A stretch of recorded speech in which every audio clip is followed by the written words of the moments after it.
नमस्कार, आपलं स्वागत आहे संडे स्पेशल मध्ये। ॲडव्होकेट शेख शफीक भाऊ हे नाव उच्चारताच लोकांच्या नजरेसमोर येतात ते कमी उंचीचे हडपुडे व्यक्तिमत्व।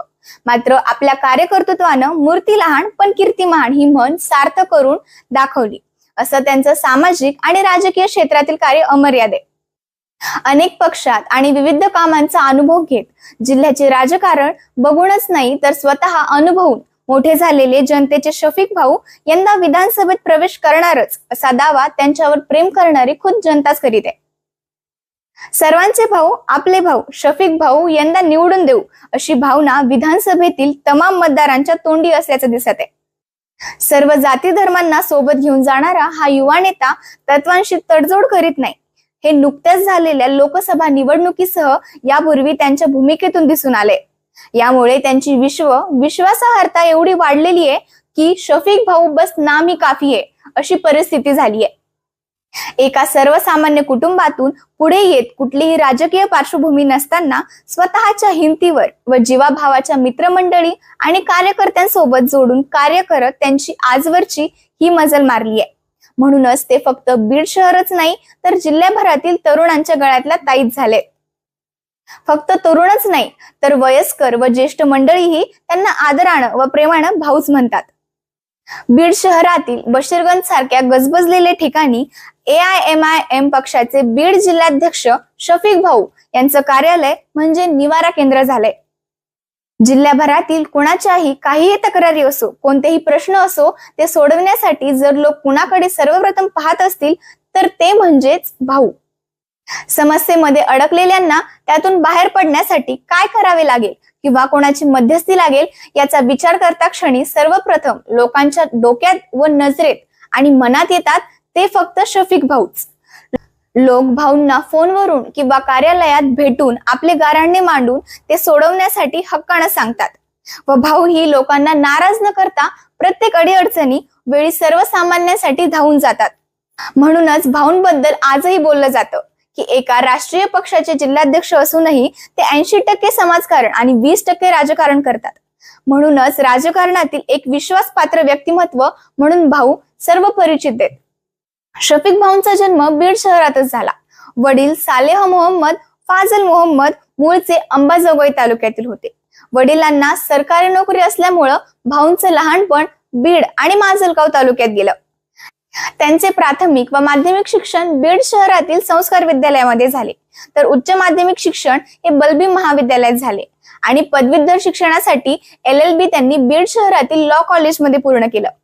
अशा प्रकारे समाजकारण व राजकारण करतानाच उच्च शिक्षित झाले। 2009 साली विधानसभा निवडणूक लागली व क्षीरसागर घराण्यांच्या नवीन पिढीचं नेतृत्व करणारे संदीप क्षीरसागर हे युवा नेतृत्व म्हणून पुढे आले।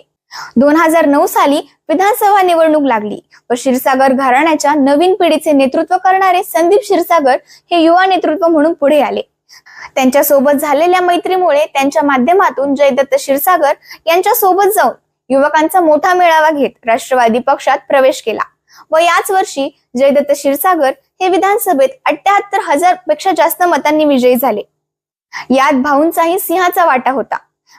भाऊंच्या कामाचा आवाका पाहून 2010 मध्ये राष्ट्रवादी पक्षाच्या युवक कार्यकारिणीचे अध्यक्ष असलेले उदय सामंत यांच्या समोर युवकांची ताकद दाखवून शक्ती प्रदर्शन केल्यानं उदय सामंत यांनी भाऊंना राष्ट्रवादी युवकचे जिल्हाध्यक्ष पद दिले।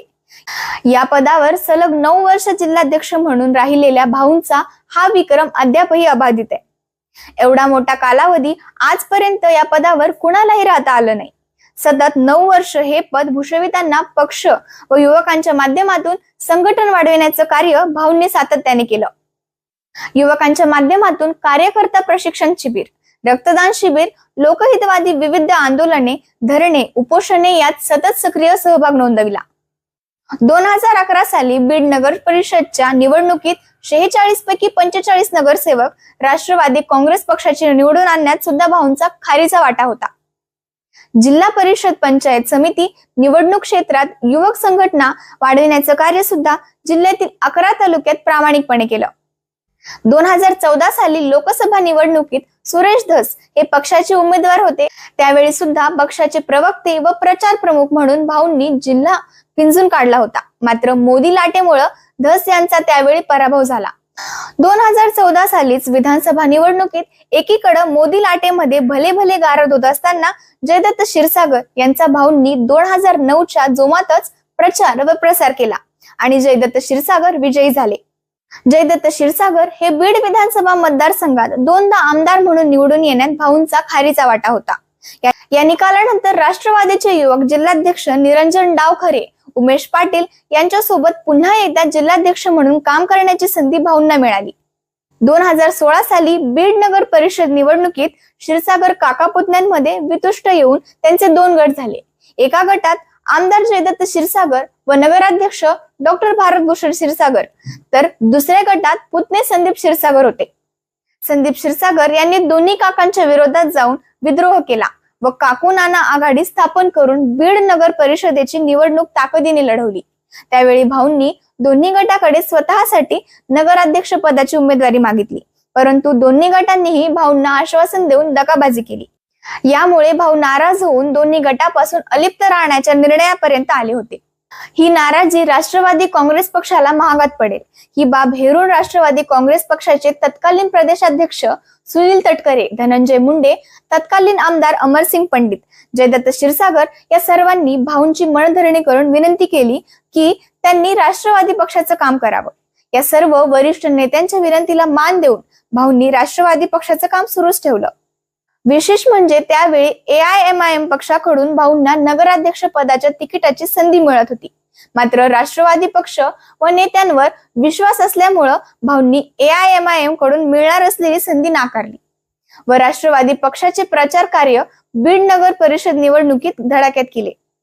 म्हणून बीड नगरपालिकेत मतदारांना काकू नानांच्या आघाडीच्या रूपात बदल हवा असतानाही राष्ट्रवादी पक्षाचे 20 नगरसेवक निवडून आले आणि नगराध्यक्ष म्हणून शेख निजाम व रवींद्र क्षीरसागर यांच्याकडून कडवी लढत मिळूनही डॉक्टर भारतभूषण क्षीरसागर हे पुन्हा एकदा नगराध्यक्ष म्हणून निवडून आले. यातही भाऊंचा खारीचा वाटा होता. 2019 साली जयदत्त क्षीरसागर हेच राष्ट्रवादी पक्षापासून लांब होत गेले आणि त्यांना 2019च्या लोकसभा निवडणुकीमध्ये भाजपचे काम करण्याचा निर्णय घेतला. तो भाऊंना न पटल्यामुळे भाऊंनी या निर्णयाविरोधात बंड पुकारला आणि पुन्हा एकदा युवकांचा मोठा मेळावा घेऊन राष्ट्रवादी पक्षासोबत एकनिष्ठ राहून राष्ट्रवादी काँग्रेस पक्षाचे उमेदवार बजरंग बाप्पा सोनवणे यांना सक्रिय मदत केली आणि त्याचाही प्रचार केला.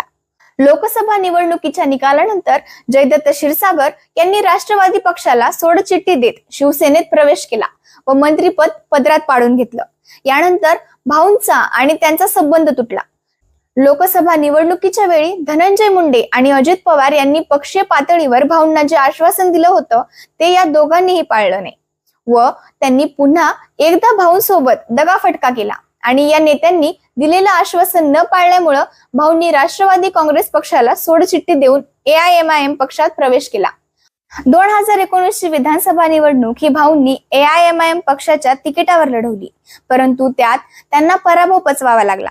असे असतानाही त्यांच्या कर्तृत्वावर व कर्तृत्व क्षमतेवर विश्वास असणारे पक्षाचे राष्ट्रीय अध्यक्ष तथा खासदार बॅरिस्टर असदुद्दीन ओवेसी, प्रदेशाध्यक्ष तथा इम्तियाज जलील यांनी भाऊंच्या नेतृत्वावर विश्वास दाखवून 2020 साली MIM पक्षाच्या जिल्हाध्यक्षपदी नियुक्ती दिली.